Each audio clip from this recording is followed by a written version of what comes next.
Hey, what's going on, you guys? It's Aces High, and today I'm bringing you guys video number 4 in my most interesting leader contest. So if you guys haven't heard, basically what I'm doing is for 7 days in a row, I'm going to post different leaders from throughout history that I feel are some of the most interesting leaders. And at the end of the week, we're going to take a vote and just see who you guys think was the most interesting out of these 7. Now, most interesting could be good, it could be bad, it could be just something weird that they did, or that they were just revolutionary in some way. So far this week, I've had Julius Caesar, I've had Ivan the Terrible, and I've had Alexander the Great. I do have one more ancient one that I'm going to have, Genghis Khan. It's today's video, brought to you by the Infographics Show. Before we get on to a little bit more modern leaders for the last 3 days. So if you guys haven't watched those videos, make sure you go to my channel. I do have a whole playlist that has all of them listed on there. And make sure you hit that sub button and ring the bell. That way that you know when the rest of these videos will come out. They'll be released every day this week at 8 a.m. Pacific time, okay? Anyway, I've talked enough. Without further ado, let's just, I'll shut up and we'll get started. To the Chinese, he was the barbarian scourge born from the wastes. To the Europeans, he was a demonic servant, leading a detestable nation of Satan that poured like devils from Tartarus. To human history, though, he was one of the greatest warlords in history. We're talking, of course, about Genghis Khan. Genghis Khan was born sometime around 1162 AD and originally named Temujin after a Tartar chief that his father had captured. Genghis had been born a member of the Borjigin tribe and was a descendant of the fabled Kabul Khan, who had done what so few Mongols had ever managed to do: unite the many disparate tribes against the Jin dynasty of China 6 decades earlier. Greatness marked Genghis from birth, not just in the heritage of his mighty bloodline, but physically, with a literal mark caused by a blood clot in his head. To the superstitious Mongols, this meant that Genghis was destined to become a great leader.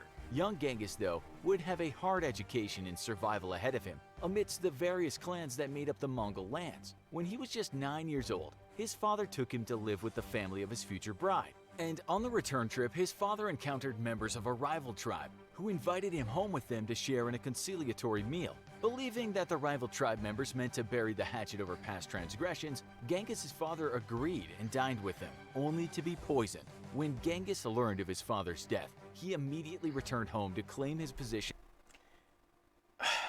I mean, maybe it's just a political thing, but they're a rival tribe. They invite you to come in and eat.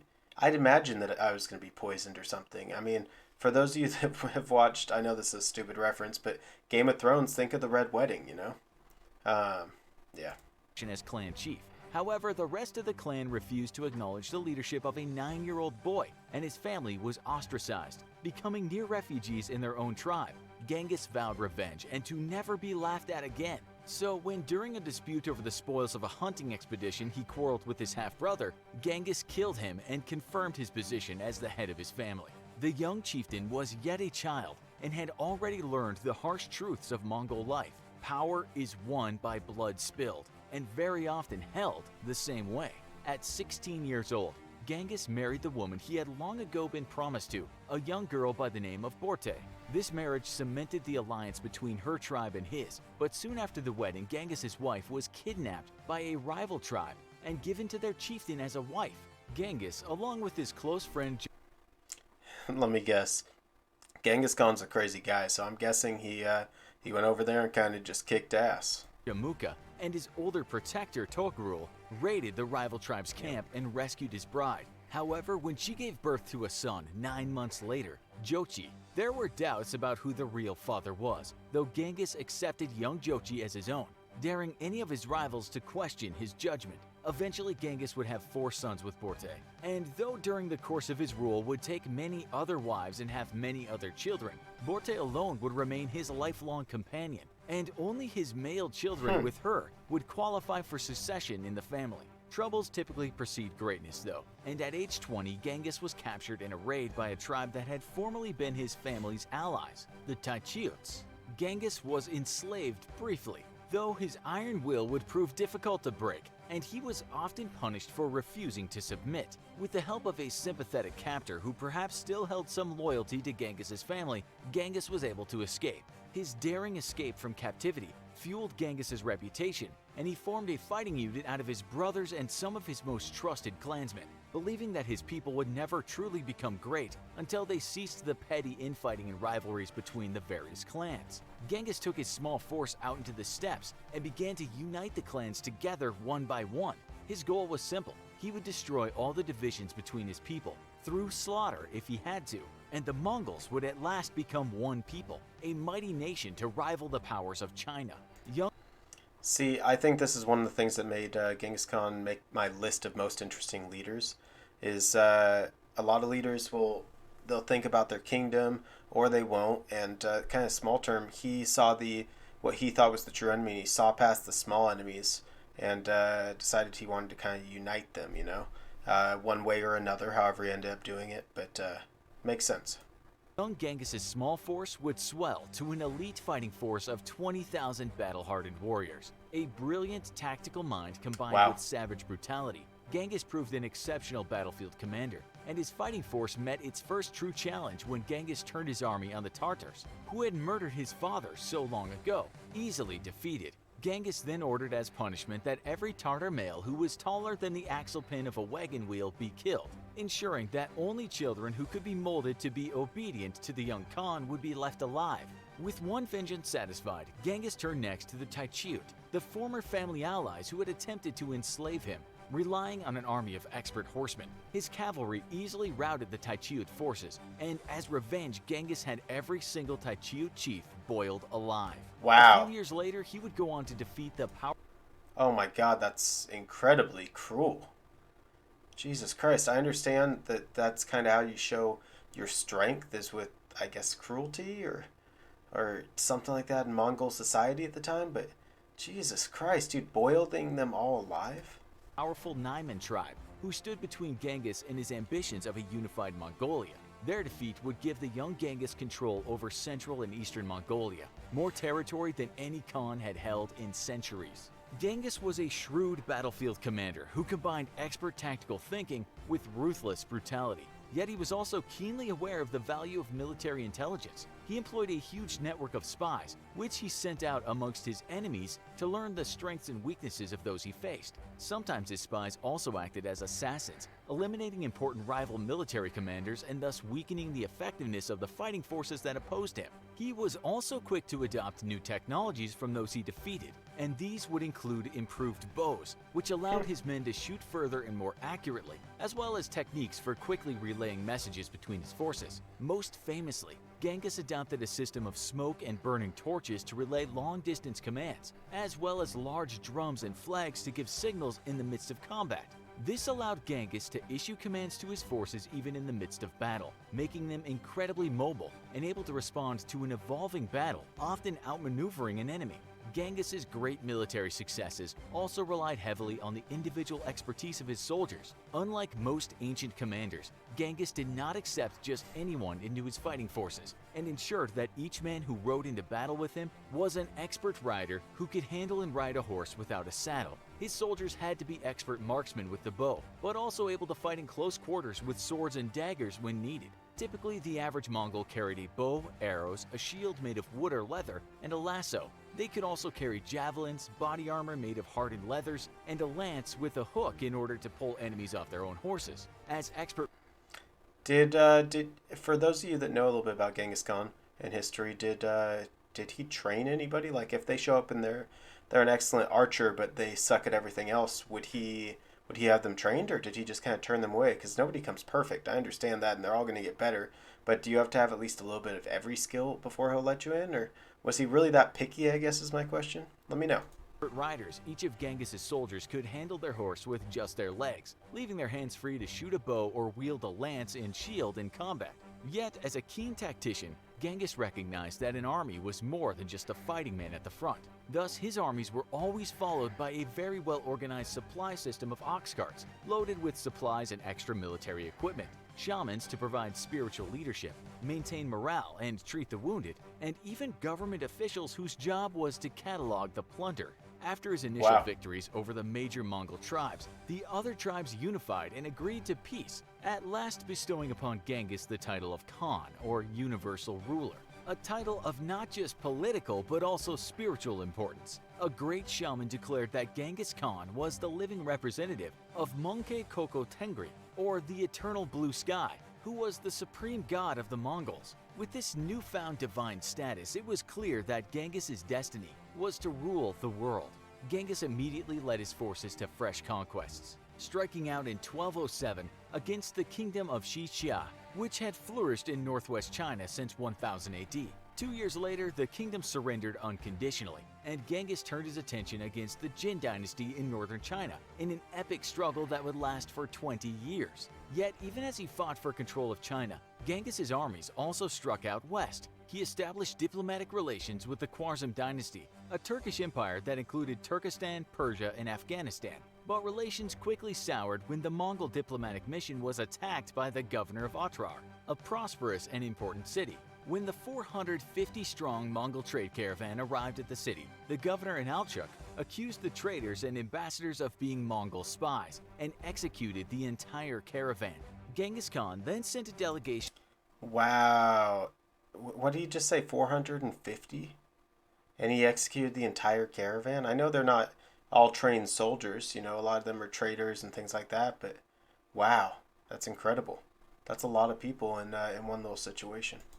Of 3 diplomats to the Khwarezm Sultan, demanding that Inalchuk be punished for the murders, and instead the Sultan beheaded the lead ambassador and shaved the beards of the other 2, sending them back to Genghis with the lead ambassador's head. This would prove to be a mistake. In 1219, Genghis Khan personally led an army of 200,000 Mongols against the Khwarezm dynasty, sweeping through every major city and razing them to the ground. Anybody who wasn't immediately slaughtered was forced to march in front of the army to act as human shields as Genghis laid siege to the next city.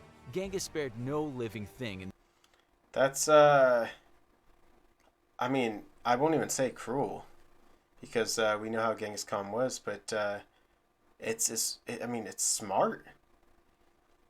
You didn't kill him, might as well use them as human shields. That's crazy. That's like a whole nother layer that you can block.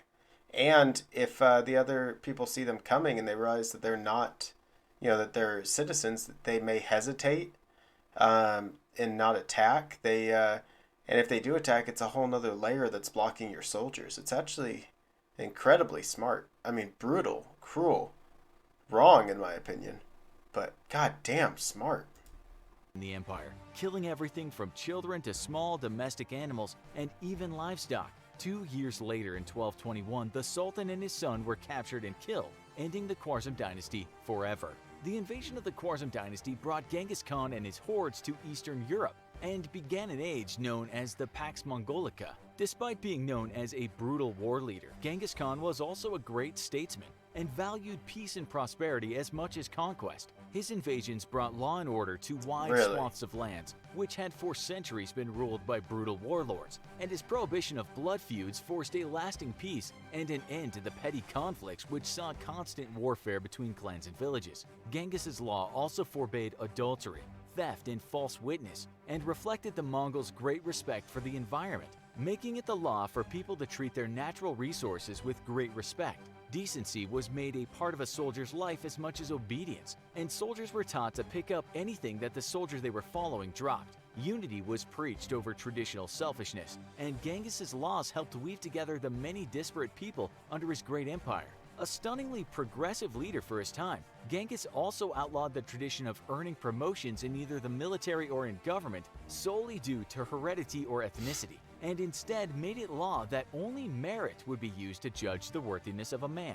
In Genghis Khan's empire, a non-Mongol had as much chance to rise in the ranks as a Mongol, and efficiency and competence were valued over social status. Genghis Khan's empire also gave tax exemptions to religious organizations, something that would take centuries to be adopted by. My question, and he might answer it, but if not, it's my question for anybody watching.